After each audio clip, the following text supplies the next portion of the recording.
Level 1. The boy who wouldn't lie. You are 6 years old, and you have just been caught telling the truth. That sounds like a good thing. It isn't. Not here.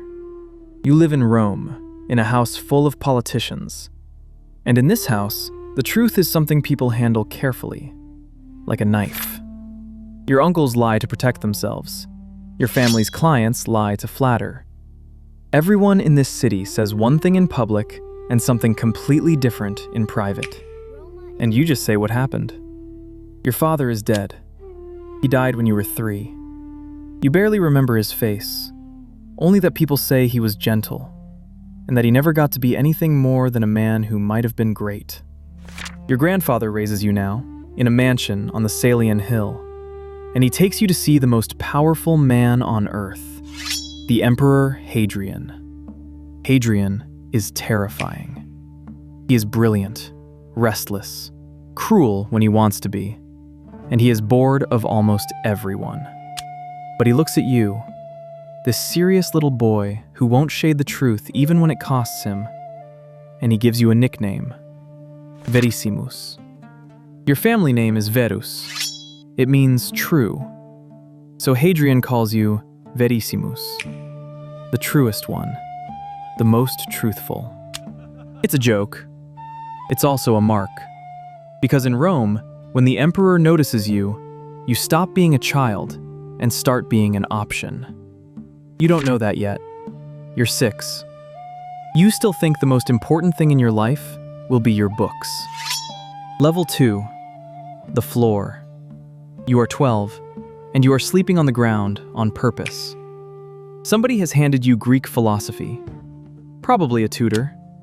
It hits you the way a religion hits some people. There's a school of thought called Stoicism that says something simple and brutal.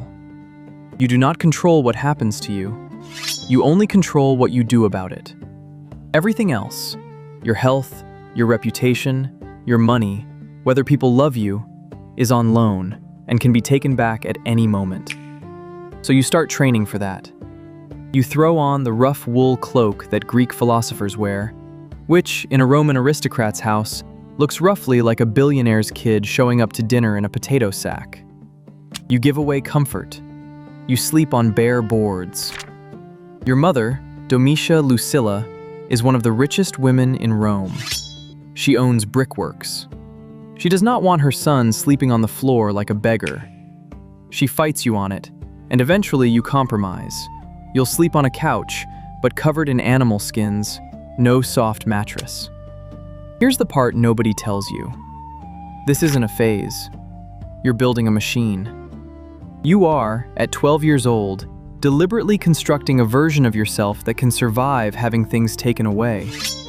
Which is convenient, because life is about to take away almost everything. Level 3. The golden cage. You are 17, and you're crying, and everyone around you thinks you've gone insane. Hadrian is dying. He has spent years trying to solve the succession, and it keeps blowing up in his face. The heir he picked died of illness before he could inherit. So Hadrian builds a new plan, a 2-generation plan. He adopts a decent, calm, wealthy senator named Antoninus, and he makes it a condition. Antoninus has to adopt you. Do you understand what just happened? You were not chosen to be the next emperor. You were chosen to be the one after that. Hadrian just reached past his own death and put his hand on your shoulder. Overnight, you stopped being Marcus Annius Verus, promising young aristocrat. You are now Marcus Aurelius, heir to the greatest empire in the world. You move out of your family home and into the imperial residence on the Palatine Hill. And you're miserable. The story goes that people ask you why. You've just been handed the world. Why the face? And you list for them, out loud, item by item, all the evils that come with supreme power. The paranoia, the isolation, the blood. Your friends think you're being dramatic. You're not. You've read history. You know what Rome does to its emperors and what its emperors do to Rome. You've just been sentenced to the throne. Level 4. The 23-year wait.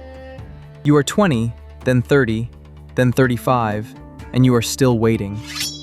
This is the part of your life nobody makes movies about, and it's the part that makes you. Your adoptive father, Antoninus, turns out to be one of the most quietly extraordinary rulers Rome ever had. He doesn't conquer anything. He doesn't need to. He runs the empire for 23 years with almost no drama, and later people will call his reign the golden hour of the Roman world. You watch him constantly. You watch how he listens to advisors and doesn't rush, how he never explodes, how he sweats over small legal cases involving people who will never be able to repay him. You are studying a man the way an apprentice studies a craftsman. You also marry his daughter, Faustina. It's arranged, obviously. Everything about your life is arranged. It will last 30 years and produce at least 13 children. And meanwhile, two forces are fighting over your mind. Your rhetoric teacher, Fronto, wants you to become a great speaker, the polished, glittering, elegant orator that Roman elites are supposed to be. You love him. Dozens of your letters to each other survive, and they're startlingly warm, full of complaints about sore throats and grape harvests and how much you miss him. But then a man named Junius Rusticus hands you a book. The lecture notes of a Greek ex-slave named Epictetus, a man who was crippled by his master and who taught that a chained man could still be free inside his own head. And that's it.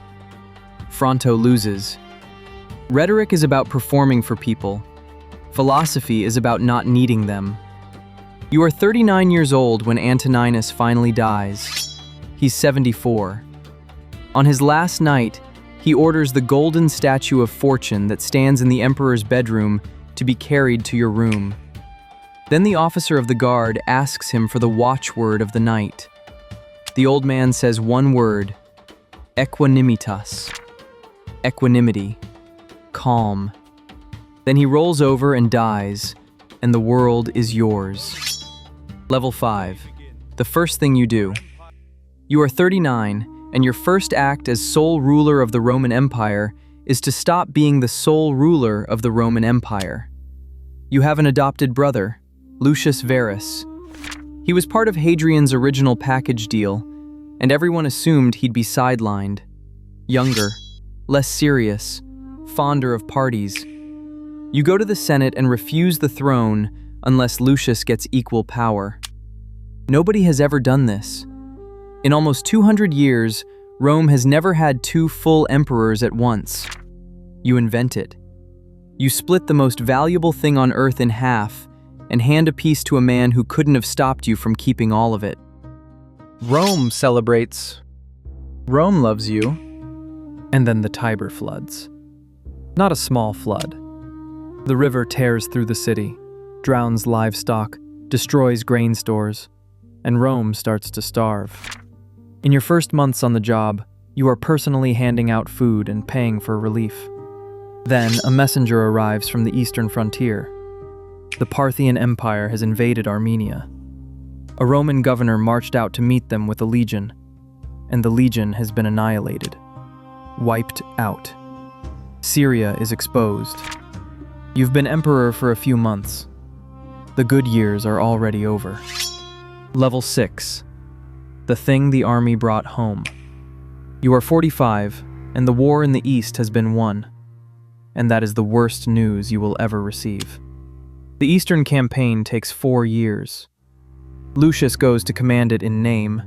The real work is done by hard professional generals. And it works. Rome pushes deep into enemy territory, takes the great cities of Mesopotamia, and burns the Parthian royal palace at Ctesiphon. Total victory. Triumph in the streets. Coins, arches, titles. And then the soldiers come home, and they bring something with them. A disease nobody has seen before.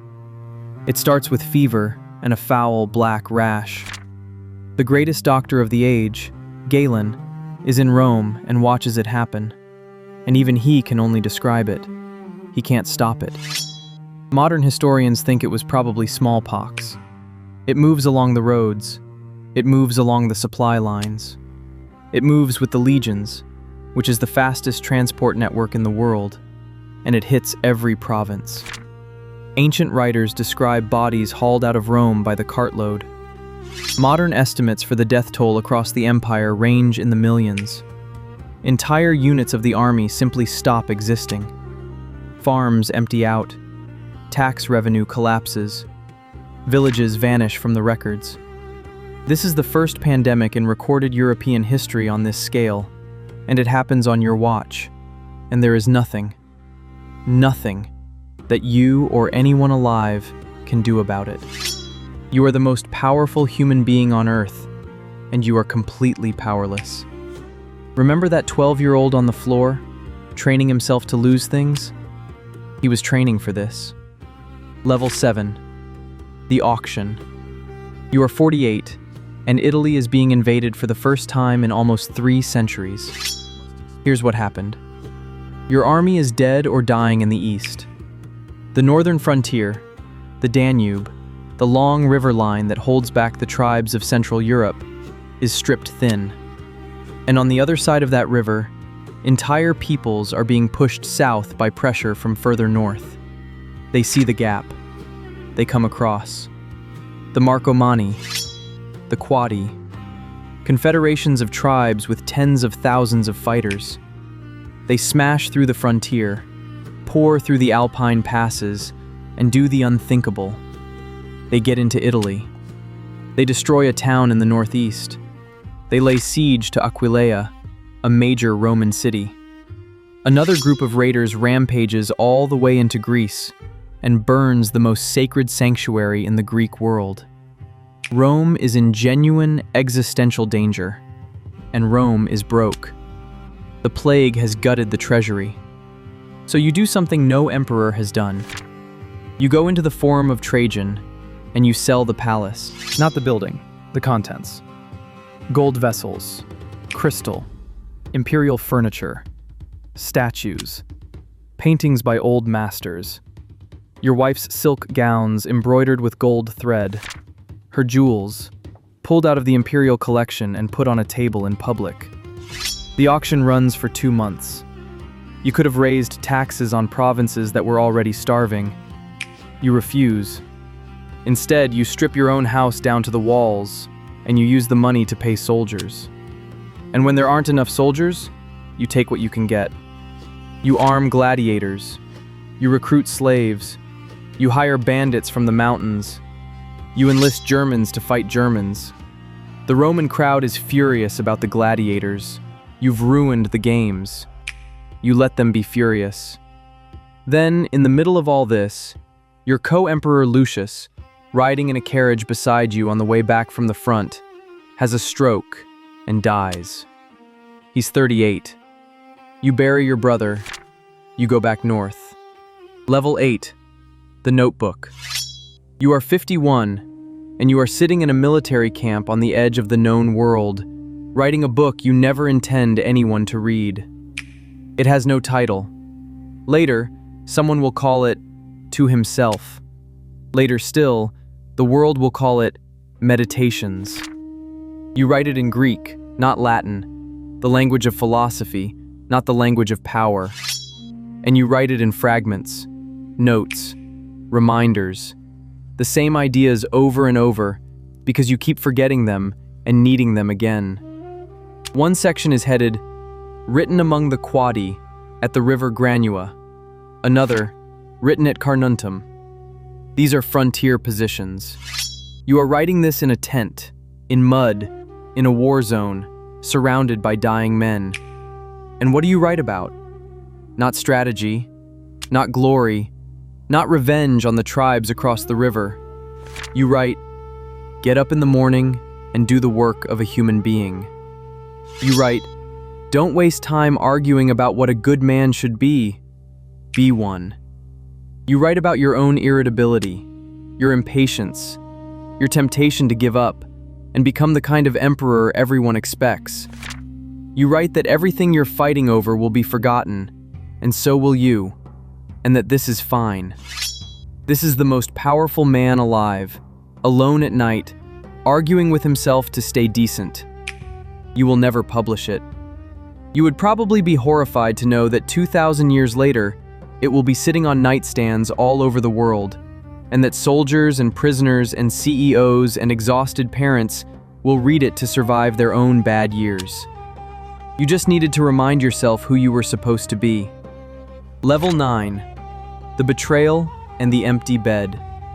You are 54, and your best general has declared himself emperor. His name is Avidius Cassius. He is one of the men who actually won the Eastern War. He commands enormous forces in the East, and he is loyal until a rumor reaches him that you are dead. You're not dead. You're sick, and you've been sick for years, but you're alive. By the time the truth catches up, Cassius has already been proclaimed emperor, and half the eastern provinces have gone over to him. Civil war. The one thing that has destroyed more Roman emperors than every barbarian combined. You prepare to march east. You take your son with you. He's 13, and you have him formally made a man, because if you die on this road, the empire needs an heir standing up. And then it just ends. 3 months and 6 days into his rebellion, Cassius is killed by his own officers. They send you his head. You refuse to look at it. You order it buried. Then his correspondence arrives. The letters between Cassius and everyone who backed him. A list of every traitor in your empire. Every man who bet against you. You burn it, unread. You tell the Senate you want no senator executed for this. You say, out loud, that the only real consolation for what happened would have been the chance to forgive the man himself. And then, still traveling east, in a small town in the mountains of Cappadocia, Faustina dies. 30 years of marriage, 13 children, most of whom you have already buried. She is with you on campaign, as she almost always was. The soldiers called her Mother of the Camp. You have the town renamed after her. In your private notebook, in a list of things you're grateful for, you thank the gods for a wife who was affectionate and unpretentious. Gossip will follow her name for centuries. You never engage with a word of it. Level 10. The setting sun. You are 58, and you are dying in a fortress on the Danube, and you know exactly what you're leaving behind. Your body has been failing for years. Chest pain, stomach trouble, insomnia, a lifetime of doctors and drugs. Whether it's the plague at the end or simple exhaustion, it doesn't matter now. You've done the arithmetic. You almost got there. 2 more campaigns, maybe 1, and the frontier could have been pushed north permanently. The whole problem solved for a generation. You will not get those campaigns. There's one more thing, and it's the thing history will never let you off the hook for. Your son, Commodus, your only surviving boy. You've made him co-emperor at 15, the youngest in Roman history. You've given him every tutor, every advisor, every advantage. Some historians think you had no real choice. Refusing your own son would have guaranteed civil war the moment you died. Others think you saw exactly what he was and hoped anyway, because he was your child, and hope is what parents do. Either way, the man who wrote a book about seeing things clearly did not see this clearly. At the end, you stop eating. Some say deliberately to speed it up. Your friends come to your bedside and weep, and you tell them not to cry for you. Think about the plague, you say. Think about everyone else dying, and think about my son. Then the officer of the guard comes in for the night's watchword, the last one you will ever give, and you tell him, go to the rising sun. I am setting. March 180 AD. Your son makes peace within months, abandons everything you spent 13 years buying with your body, and goes home to Rome to be adored. 12 years later, he is strangled in his own bathroom by a wrestler, and the empire tears itself apart in civil war. Everything you fought for on that river is undone inside a generation. But the notebook survives. copied by hand, in monasteries, by people who had no idea who you were. Passed forward through 1,500 years of accident and luck until it was printed and translated and handed to a stranger who needed it at 3 in the morning. You wrote it for nobody. It's the only thing you built that never fell. You paid the price. Now you're history.